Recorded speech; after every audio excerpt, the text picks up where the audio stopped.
Risk can be defined as the possibility of injury or loss. We need to think about how much of risk are we taking by putting our money into any investment. So in this video, we'll be talking about that. If you're new here, welcome. And if you're a returning subscriber, thanks for joining again. There are so many risk management styles out there, and there are so many steps that you could follow to still arrive at the same answer or the same outcome.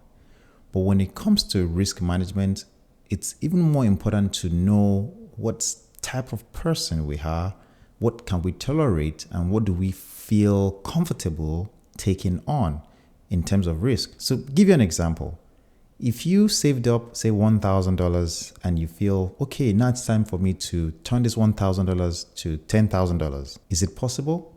Yes, it is possible. That's a fact. But how much of risk are you willing to take on to make that happen? And what are you willing to lose in the process? Your $1,000 goes from $1,000 to $2,000. That means you've made 100% on your money, which is amazing, as we know. It's rare for us to get 100% on any investment out there. Majority of the time, if you're getting 20%, you're doing really good, because even the stock market only returns around 9%, 6%, somewhere in between there every year.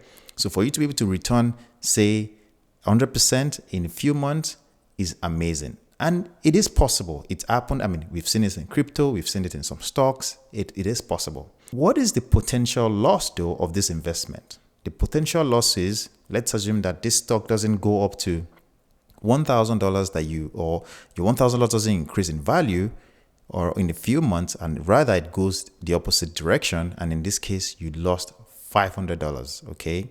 That means even though your reward is $1,000, your risk or the loss, potential loss, is $500.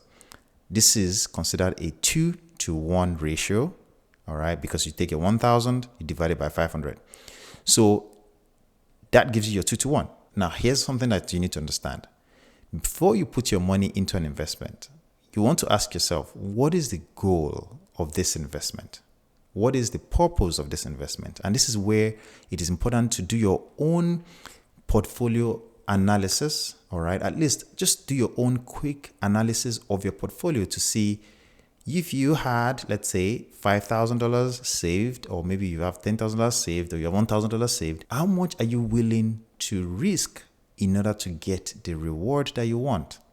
We need to be realistic with our expectations, because if we are willing to lose $500 on the money that we have, let's say we have $1,000 and we lose $500, that means we've lost 50% of our money, which means our $500 will need to go back up 100%. The $500 is left, we need to go back 100% to be able to make that money back. And that is where we need to really be very strategic with our investments, with how we invest the money we have. So personally, this is what I would do if I had $1,000 and I wanted to invest it.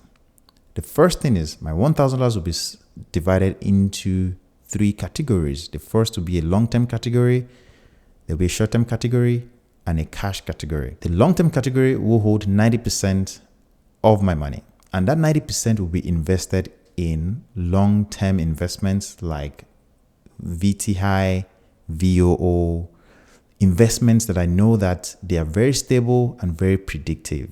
Generally speaking, as long as the economy is doing well, these stocks will continue to do well. And because it's already diversified in a mix of assets, I don't really have to do a lot of work. I don't have to worry about what stocks to put it in and when to sell and when to exit. I don't have to worry about that because these ETFs are already managed. They are funds that are managed by professionals, and that takes away the hassle of trying to figure out what to buy and what to sell. The second one is the short-term category. For this category, I would only put, personally speaking, I'll put about 5% of that in a short term. So what is a short term to me? What does that mean to me? It means that I'm putting my money in some investment that I think will do well in the short term, maybe less than a year. And the goal is, if I put my money into those and they do perform well, then I plan to sell them and take my money and maybe use the money for something, or maybe I may choose to keep them. But the point here is, these are investments that I am not really tied to emotionally in any way.